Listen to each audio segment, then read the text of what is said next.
All right. Welcome, everyone. This is Rhonda Giarratana with the Women Entrepreneurs Network, here today with Ron Elkin, the computer doctor, and he's going to cover email integration and a lot of other topics for both PCs and Mac. So welcome, Ron. What would you like to get right into? Okay, well, thank you, Rhonda. I appreciate the invitation. First, let me give some contact information. We can be reached by phone at 978-312-1261 or by email at ron@computerdoctorusa.net, and the word doctor is spelled out. And visit our website anytime at computerdoctorusa.net or .com. So a big issue these days, Rhonda, is email integration. I had a client who had a down computer. Her PC wouldn't operate, and she was had some health issues. So I said, well, while we're repairing your computer, why don't you just get the email, use your phone? And she's like, I don't have email on my phone. So that's something you really want to think about, is if you have a smartphone in particular, to put email on your phone. Now here's where the integration question comes in, and I'm going to have to raise a discussion up to about 40,000 feet so we kind of get the overview of how email works. There are two types of email procedures connecting you and your email address to the server that's managing your messages. And that doesn't matter whether it's AOL, Comcast, Gmail, Verizon, Yahoo. It all works the same under the covers. Got it. So one method to connect your email to the server is a communication called POP, Post Office Protocol. And what that means is connect to the server and give me a copy of the messages. Do not necessarily keep those messages on the server. And you can have multiple computers using that method. So let's say you had a desktop, a laptop, and a phone, or a computer at home or in your office, and a tablet and your phone. If you use the POP method, then you'll get the same email 3 times on each of your computers, and you would have to delete that same message 3 times. 1 time on each device. You delete it on your phone, you delete it on your tablet, you delete it on your computer. And that works well for some people because they want to have access to all their emails wherever they are. It's just time consuming. Some people say, well, that's a pain in the butt, which I get. Okay. Yeah. So the other method is IMAP, I-M-A-P. And this is the protocol that most email servers want you to use for basically a selfish reason. And the reason is they store your emails on their server. Now, the benefit of that is when you connect to the server and you're only getting kind of a link to the email in your computer or phone or tablet to the server that's managing your messages. The benefit is if I have 3 devices and I'm using IMAP on all the devices, here's the win-win. When I delete that message on my phone, for example, it will automatically delete on the other 2 devices. So it's gone. So your personal work is dramatically reduced because you technically only have to delete it once. However, what I do is I don't want IMAP on my office computer because I want to store all the messages for all my customers, for example, that I get on my computer in different folders. So I have a Rhonda folder, and when I get an email from Rhonda, I read it, and then I save it if I want to in the Rhonda folder in my Outlook email program. On my phone and my laptop, I use IMAP, which means I've read it. Thank you, Rhonda, delete. Okay? But I'm still getting that message on my main, in my case, desktop computer. And this technique works whether it's Apple or PC, whether it's, as I said, Gmail or Comcast or AOL, Yahoo, Verizon, it all works the same. Some services only want you to use one protocol, typically IMAP, which means they all see the email, and when you delete it, they all get deleted. That email gets deleted across all your devices. So some business people really don't like that because they don't want it on their phone anymore, but they really want to save the message on their computer. So that's something to think about. And this integration idea can be done on any number of devices. I have clients that go to different locations. Let's say they're snowbirds. So they go to Florida for the winter. They want to be able to get their email in Florida on their Florida computer and leave their Massachusetts computer alone. And then when they're in Florida and they delete a message, if they're using IMAP, it will also get deleted in Massachusetts when they open their email program. That's saving them a lot of time, effort, energy, and frustration. Yeah, sounds like the best method. That's really how Gmail is positioning themselves. Specifically, if you add an email address to, say, Outlook or Microsoft Office 365 on your computer, it defaults to IMAP automatically. You have to manually change it in the program if you don't want that technique. So it's something to think about. But the good news is you can integrate all your devices for email across all platforms with the same technique, and you can save yourself a lot of time, effort, and energy. Now, when you're using IMAP, your contacts, let's take Gmail, for example, in Gmail are available across all your devices again. But if you use POP, they're not. So the contacts in your phone are not necessarily the contacts on your desktop. Now, the way we get around, sorry? No, that's key to know that. That is key. So contacts and calendaring and email, to me, drive my entire business.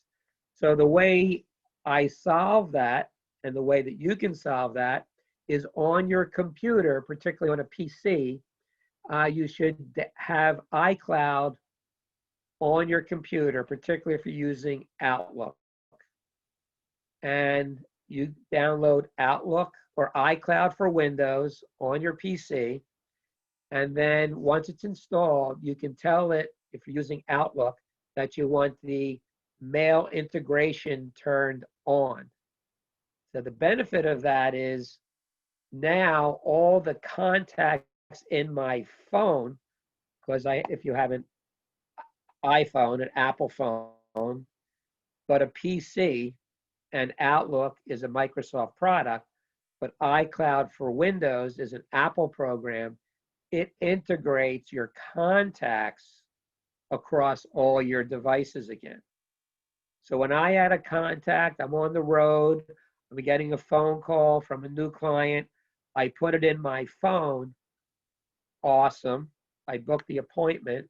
When I get back to my desk in the evening, it's there on my PC. It's there as a contact, and it's there as a calendar item. So that integration is really, really important, and it's a great thing to be aware of. If you're only using Gmail and you're putting your contacts in your Gmail app on your phone, it does the same thing.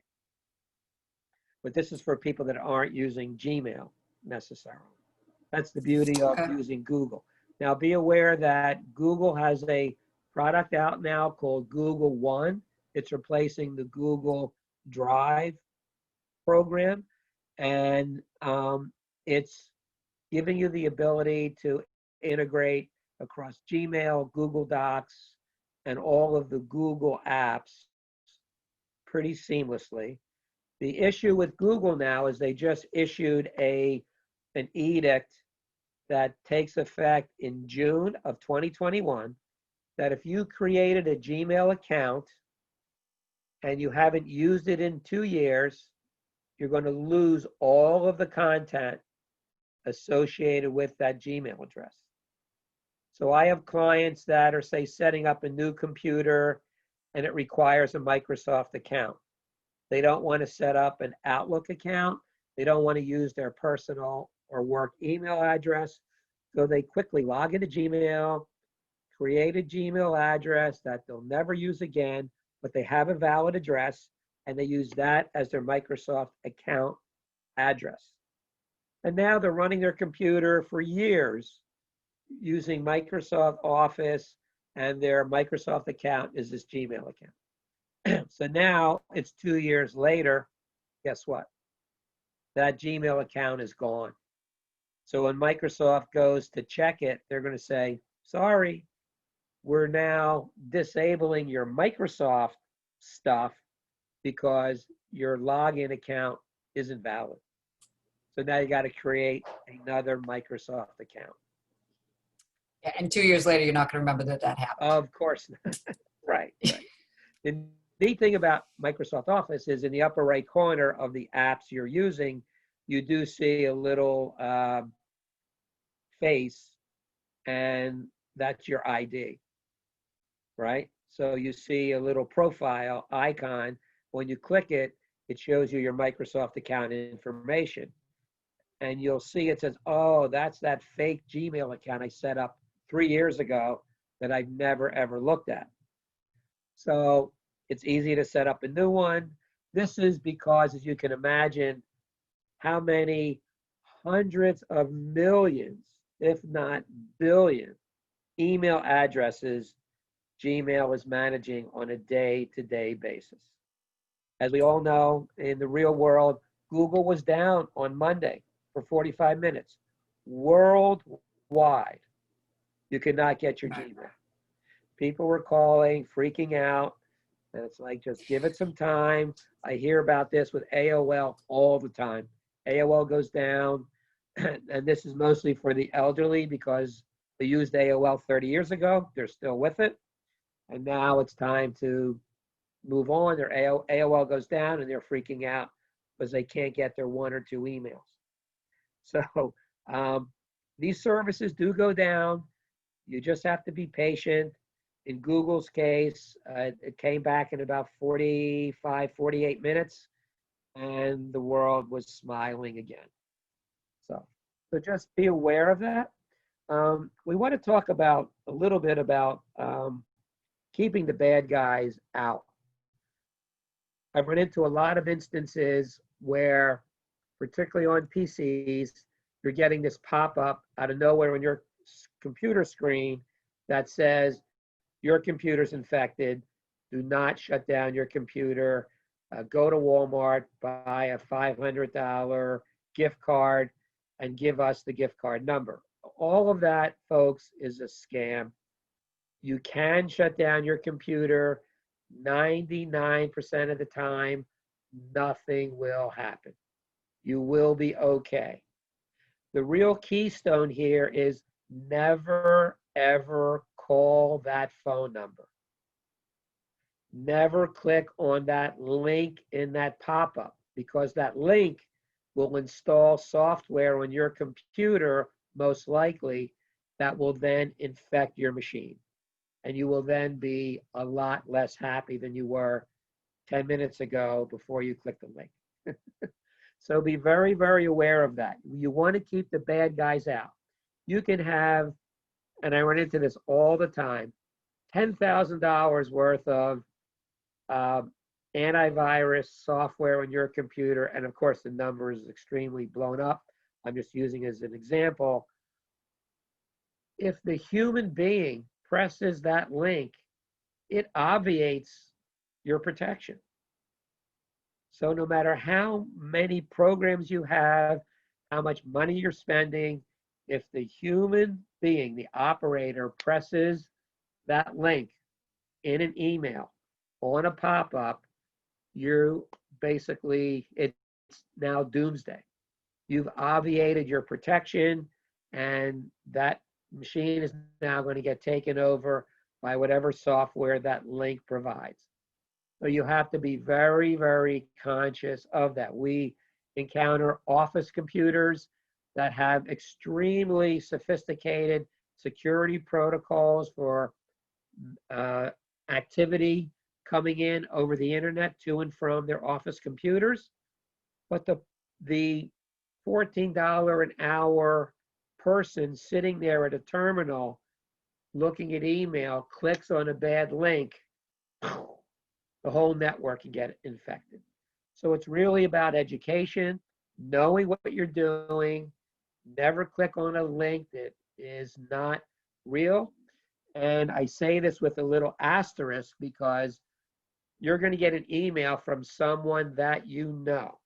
It's going to have their name in the email address. It's from Judy, Judy Jones. I know Judy. Cool. But if you put your mouse over the Judy Jones name in your email, you will see where that email is coming from. And you'll see that it's coming from Afghanistan, the Sudan, some weird place that's not really Judy. You right away know it's a bad email, just delete it.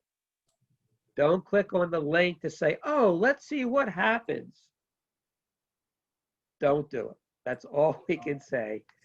You have to protect yourself. We're seeing bad guys generating emails with just a link in the body of the message. Oh, you'll love this. And there's the link. It's usually bad. And if there's any question at all, call Judy on the phone and say, Judy, did you send this? And Judy will most likely say, no, I'm sorry, that's not me. Because you have to be aware that on the dark web, everyone's email address, everyone in the world's address is on the dark web for sale. The bad guys buy those names and email addresses and use them to spoof you into doing something that you don't want to do that's generating a problem on your computer. So you have to be extremely diligent about the emails that are coming in. If it looks funky, it probably is funky. Just delete it. If it's from somebody you know and the content doesn't really look like something that person would write or say, don't challenge yourself. Just delete it, just to be safe. Yeah, that's Better one of safe the than sorry. that's one of the best tips. I've absolutely had to use that over and over again, is looking up at the very top, even though it says, like I've gotten them even from PayPal, Sure. and even if they say from PayPal, highlight your mouse over it, and then it'll show you this long extension that's letters and Exactly. numbers, and sometimes it's, and you're like, oh, that's not really That's right. PayPal. So then Just you know. delete it. Yeah. You can mouse over the link and see where it's going to go. Yep. You may not understand it, but at least you'll know that it's not really PayPal. I mean, I get emails from banks that I don't even have accounts at that say you're overdrawn, or update your security, or all kinds of things from banks that I've never heard of and or never done business with. Don't click on those links. These are the bad guys trying to get at you because their job is to get your money. So I've had experiences with clients who have clicked on those links, and right before their eyes, they're watching the money get drawn out of their checking accounts. I had a client that was actually, once they called me, their counterpart drove to the bank, and the bank had said, you know, someone is logged into your account withdrawing $6,000 out of your savings account, right in front of the bank's eyes. It was amazing. And that was because the person on the computer clicked a link that lets someone from outside their knowledge base get on their computer. And that person then stole all their login IDs from their browser, which has their passwords, and they use that to get onto your bank account. So you can be a brain surgeon or not, meaning no matter how smart you are, the brightest people have made these silly mistakes, and it's costly. So we want to keep the money in your pocket and pocketbook. You just have to be really diligent and aware of what's going on. So the other thing I'd like to share with everyone is I get asked a lot, should I do these updates? I'm leery about doing the Windows updates or the Apple updates. On the Windows side, I would say it's okay to do the Windows 10 updates. They're there for a reason. 90% of the time, they're security updates or problems that Microsoft has uncovered, documented, and is repairing with the update. You're typically not getting junk programs or anything that you don't necessarily need. On the Apple side, I'd be a little more cautious because you need to know what version of the operating system you're currently running and what version they're giving you. So if they're up to 10.15 now, going to 16 in the Apple world. If you're on 10.12, you probably have a older processor with low memory. If you install the 10.15 update that Apple's giving you, guess what? It'll get installed, but your computer now becomes a snail. It becomes super slow because your computer, which could be 8, 10, 12 years old, can't really handle the update. So we're here to help. Give us a call, text, email. We'll be able to guide you through that if you need help. But you need to be aware of what operating system you're running on your Mac. On the PCs, it's a little more obvious.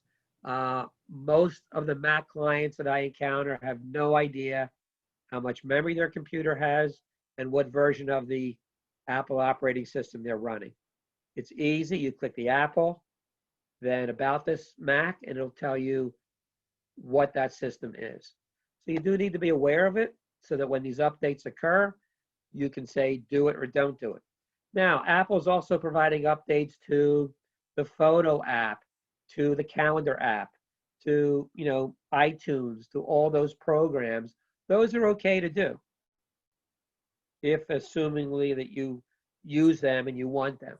I've been getting an iTunes update on my PC now for 2 years, and I just cancel it. I don't want it. Prior to iCloud for Windows, I was connecting my phone physically to my computer with a cable, and it was bringing over all my contacts and calendar items. So God bless Apple. They put iCloud for Windows out there. Now it happens all through the ether, which is great. It happens through the network automatically. Loving it, not using iTunes anymore. So I could, if that's annoying to you, then just remove the program, which is what I should have done a long time ago. So those are important. The last really important thing to think about are passwords. This is everyone's bane of existence. There are 2 key things you want to be aware of. 1, don't use simple passwords like your name, your dog's name, your bird's name, your street address. Don't use your phone number. These are things that the bad guys can very easily find out. Someone could be sitting in a car in the street outside of your house. They're saying you live on 12 Oak Lane. They can try to connect to your network. And guess what password they're going to try to use to get onto your Wi-Fi? 12 Oak Lane. Boom, they're in. Now they're messing with your whole system. So you have to really be conscious of that. The biggest complaint is, where do I keep them? How do I manage them? This is becoming a real pain because I have so many. So you have a couple options. So one thing is, don't use simple passwords, even if you use the @ sign instead of an A, or the ampersand or the star as a character, instead of typing Bonnie, you use the @ sign for the O. That could trip people up. Letters and numbers are important. It's good to have a mix of that, and at least 8 characters. Now, your browser, Chrome, Firefox, Edge, Safari, can store the passwords of the websites that you use on a daily basis. The pundits would say, don't have it do that, because if you get hacked, you'll get your passwords, and that is true. But I go to some sites too often to have to want to type it in, okay? So I use a complex password for those sites. However, I always recommend never, ever, ever have your browser store a password to any website that has your credit card, that has your financial information. So when I sign on to my bank every morning, it has my ID, and that's it. So now I have to manually type in my password. Now, the way around all of this, and to make your life easier, is you can download for free, and some of them are pay, versions of password managers. There's quite a few out there. You can also use them on your phones. I use Dashlane, and with Dashlane, it's on your computer. Once you set it up and you're on computer number 1, let's say my desktop, when I go to my laptop and I sign into my Dashlane, guess what? All my passwords are there vis-a-vis Dashlane. So when I go to a site that I've used before, Dashlane kicks in, fills in the password, which is really easy and beautiful. Now, it's not expensive. It's like $30 a year. So believe me, to reduce the agita, the headache, the 17 pages of emails, use a password manager. Now, if you have, just to make sure everybody heard that, oh, it's dash link, Lane, L-A-N-E. Lane. Lane. Thank you. Okay. There's iPass. There's a half a dozen really good password managers out there. If you listen to my radio show, you can hear them all. But the idea is to get a password manager, PC or Apple, that will just help you manage it. Now, if you're one of these folks that has to have it written down, which I totally get, take a picture of your papers on your phone. So now, even if it's 3 or 4 pages, take a picture of it on your phone. So now when you go on vacation and you want to sign into this site that you have been to before but haven't been to in a while, it's on your phone. You don't have to carry those crinkled pieces of paper with you in your luggage because you're going on a trip. It's in your phone. So do that. Smart. The other thing that I would recommend that particularly for older computer users, if you have a sign-on password and every time you restart your computer, you're looking for the password to sign in just to get access to it, people, write it down on a piece of paper and tape it to your computer, right? If you got a lot of people coming in and out of your space, tape it to the back of your machine, to the back of the monitor, to, however you can do it. But we highly would recommend you doing that so that you're not fumbling for the password over and over again. Hi, Patricia. Connecting to audio. Hi, Patricia. Hi, sorry for being late. Another meeting. That's okay. I was just actually finishing up. No. I'll have to watch the replay. There will be one, I hope. Yes, yes, there will be a replay. Yes, Rhonda's recording it on Facebook. Yep. Okay. Do you have any specific computer So do you- questions? Yeah, Patricia, do you have any specific, first of all, are you a PC or Apple user? PC. Okay, do you have any questions? Just generally speaking? No. Okay. Do you have a desktop or a laptop? I have a laptop. And how many computers do you have? 2. Two. Are you sharing email across those computers? I think so. I don't use the second one much. I only use it when I'm doing a presentation, so I Oh, don't. there you go. Okay, so that's fair. How about your phone? Get email on your phone? Yeah. Okay, good. And contacts on your phone that could go to your computer? Yeah, I guess. So why don't you give me a little summary of need what to you know talked that. about? Why don't you give me a little summary of what you talked about? Well, we talked about integration of email across all your devices, integration of contacts and calendar items across all your devices. We talked about keeping the bad guys out of your computer, managing email, links you should and should not click on, validating someone's email address when it comes in, particularly if it's from a name that you know, but the content looks funky. You could click on the name of the person that sent you the message and figure out whether it's really from that person. We talked about doing updates on your computer, should I do them or not, and how to manage passwords across all your devices. So we covered a lot in 30 minutes. Yeah, there's a lot there. So calendar is definitely one I gotta figure out. What do you use for a calendar on your computer?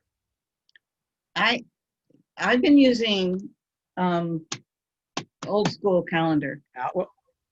No, I'm sorry? I've been using paper. I'm just trying to get it on the computer. Paper, okay. So let's go into the Wayback Machine. It's 1983. What do we do now?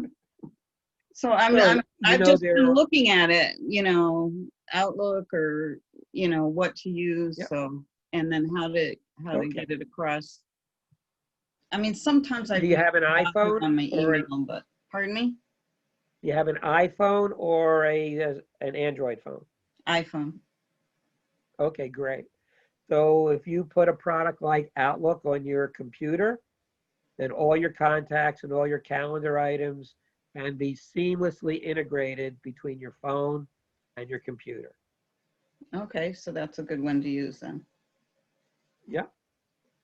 So you'd have to buy the professional version of Microsoft Office. The home and student version doesn't have Outlook, but the Pro Plus and the Pro versions of Office have it. We don't typically recommend 365. We recommend for a one-time purchase for typically about $50. You buy the full Microsoft Office suite from a vendor that's not Microsoft. They have distributors that I can point you to. Oh, that'd be And- great. That's something I'm looking at.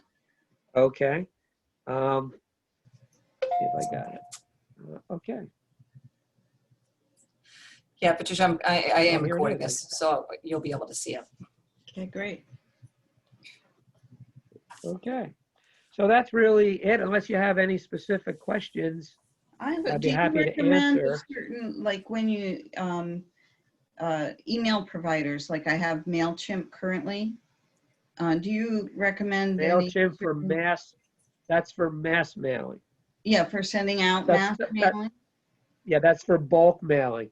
MailChimp's awesome if you have under 2,000 names and addresses. MailChimp's perfect. Okay, so I'm looking for someone else because Why? I'm concerned about MailChimp. They send out new, I've heard of them dropping a number of homeopathists with no warning. They'll drop people. I'm in the wellness, healing, energy industry, and Okay. sometimes they will decide to just drop people in the alternative health industry. And MailChimp just recently sent out a thing saying that they can drop you at any time for any reason without warning. And I'm just concerned about that. So I want to look for someone else. Yeah. Because I know I haven't a heard lot that. of people that have been dropped. I've only, that's good information. I've only been aware that MailChimp will delete your account if it hasn't been used for over 2 years. Yeah. But other than that, I don't understand why they would even want to remove anyone. So Constant Contact is probably the largest provider of bulk email procedures, but it's not free, whereas MailChimp is free. Yeah. Yeah. I can do a little research for you and get back to you with some other options. Yeah, I was just kind of wondering, you know, But I know. mean, how do they even know that you're a homeopathist? I'm not a homeopathist, but being in the alternative field, you know, Yeah. I guess they read the content. Sometimes they go, They're not supposed to do that. I They're don't not know. supposed I mean, to. I personally, I've been dropped from Stripe, so that's why I'm really concerned for that reason. Okay. And Stripe told me they went to my website and dropped me, even though I had a professional look over my website and say there was no problem language at all. Maybe it's the methodology or something. That's really weird. I'm sad to hear that, and a little concerned as well, really. Yeah, it's, you know, there's like censoring going on that people don't know about is part of it, I think. Yeah, okay. So, All right, any other questions? I probably have a lot of questions, but I guess I need to go back and listen to your replay to hear more about, you know, exactly what kind of thing you deal with. And I'll get that right So out to you. Rhonda,